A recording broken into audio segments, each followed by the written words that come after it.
వక్తలు మాట్లాడే ముందుగా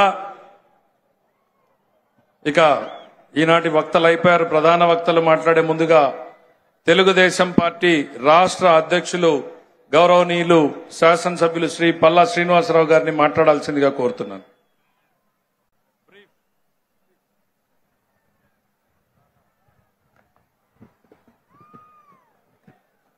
అందరికీ నమస్కారం.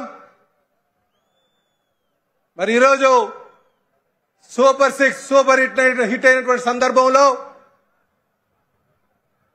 ఈ సభ ఏర్పాటు చేసుకొని దీనికి సభ అధ్యక్షత వహిస్తున్నటువంటి పెద్దలు పయ్యావుల కేశవ్ గారికి, ఈ సభకు ముఖ్య అతిథిగా విచ్చేసినటువంటి తెలుగుదేశం పార్టీ జాతీయ అధ్యక్షులు ముఖ్యమంత్రి గారైనటువంటి శ్రీ నారా చంద్రబాబు నాయుడు గారికి, అలాగే మరో ముఖ్య అతిథులుగా విచ్చేసినటువంటి జనసేన నాయకులు, జనసేన అధ్యక్షులు,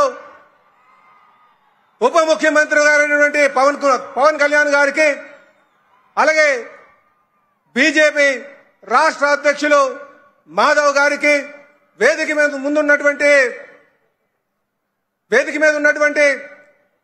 కేంద్ర మంత్రివర్యులకు, రాష్ట్ర మంత్రివర్యులకు, పార్లమెంట్ సభ్యులకు, శాసనసభ మండలి సభ్యులకు, శాసనసభ్యులకు, తెలుగుదేశం జనసేన బీజేపీ కుటుంబ సభ్యులందరికీ కూడా పేరు పేరున నమస్కారాలు తెలియజేసుకుంటూ, ప్రియమైన ఉమ్మడి అనంతపురం ప్రజల్లారా, అలాగే రైతుల్లారా, మీ ముందు వచ్చి మాట్లాడే అవకాశం కలిగినందుకు మాకు చాలా ఆనందంగా ఉంది.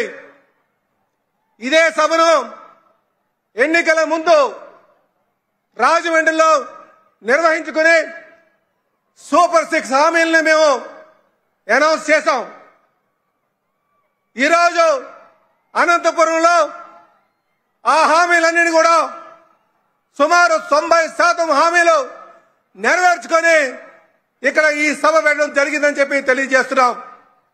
ఇది సూపర్ 6 సూపర్ హిట్ అయిందని సందర్భంలో పెట్టినటువంటి మీటింగ్. ఈరోజు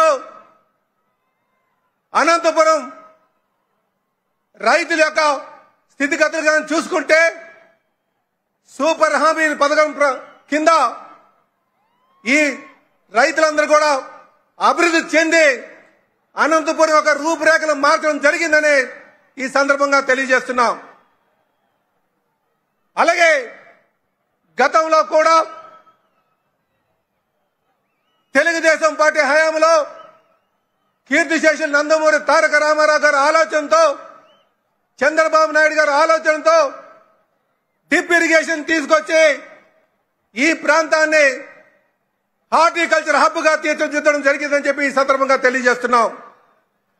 అలాగే చంద్రబాబు గారి నాయకత్వంలో కియా మోటార్స్ తీసుకొచ్చి ఈ ప్రాంతాన్ని ఆటోమొబైల్ హబ్ గా తీర్చిదిద్దడం జరిగిందని చెప్పి ఈ సందర్భంగా తెలియజేస్తున్నాం. ఈరోజు ఈ కూటమి ప్రభుత్వంలో ఏరోస్పేస్ ఇండస్ట్రీ తీసుకొచ్చి భవిష్యత్తులో ఏరోస్పేస్ హబ్ గా తీర్చిదిద్దబోతున్నామని చెప్పి ఈ సందర్భంగా తెలియజేస్తున్నాం. అలాగే సోదరులారా, గత ప్రభుత్వం కేవలం సంక్షేమం అంటే చాలు అనుకుని వాళ్ళు గడిపారు. కానీ ఈ ప్రభుత్వం సంక్షేమంతో పాటు అభివృద్ధిని, సంపద సృష్టిని కూడా సమపాల్లో తీసుకెళ్లి వెళ్తున్నదన్న సంగతి మీరు గుర్తించాలి. అలాగే జగన్మోహన్ రెడ్డి గారు గత 5 సంవత్సరాలుగా ఫ్రేక్ ప్రచారంతో 3 ప్రాంతాల మధ్యన చిచ్చు పెడుతూ వారు కాలయాపన చేసినటువంటి పరిస్థితి ఈరోజు. అలాగే ఫ్రేక్ ప్రచారంతో పాటు 3 ప్రాంతాలని మధ్యన ఏ విధంగా చిచ్చు పెడదామనే ఆలోచనతోనే ఉన్నటువంటి విషయం. ఉత్తరాంధ్రకు వెళ్తే స్టీల్ ప్లాంట్ ప్రైవేటైజేషన్ అయిపోయిందంటారు, అమరావతికి వస్తే నీటి మునిగిపోయిందంటారు, రాయలసీమకు వస్తే రైతులు మందు తాగి చనిపోయారంటారు. ఈ ఫ్రేక్ ప్రచారంతో సభకు రాకుండా కేవలం ప్రజల్ని మభ్య పెడదామని ఒక ఆలోచనతో ఉన్నారు. ఇది మనం గమనించాల్సినటువంటి విషయం అని చెప్పి ఈ సందర్భంగా తెలియజేస్తున్నాం.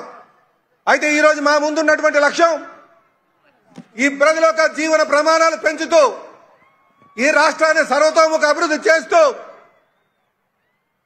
అటు మా యువ నాయకులు లోకేష్ బాబు యువకాలంలో ఆయన చేసినటువంటి ప్రయాణం ఏదైతే ఉందో ప్రజల దగ్గరికి వెళ్లి తెలుసుకున్నటువంటి విషయాలే ఉన్నాయో అలాగే పవన్ కళ్యాణ్ గారు ఒక నిస్వార్థమైనటువంటి ఆలోచన ఉందో అలాగే బీజేపీ యొక్క సహకారంతో ఖచ్చితంగా ఈ రాష్ట్రాన్ని సర్వతోముఖ అభివృద్ధి చేసి ముందుకు వెళ్లి ప్రజల యొక్క జీవన ప్రమాణాలు పెంచుతామని చెప్పి తెలియజేస్తూ నాకు ఈ అవకాశం ఇచ్చినందుకు మీ అందరికీ కూడా పేరు పేరున నమస్కారాలు తెలియజేస్తూ సెలవు తీసుకున్నాను.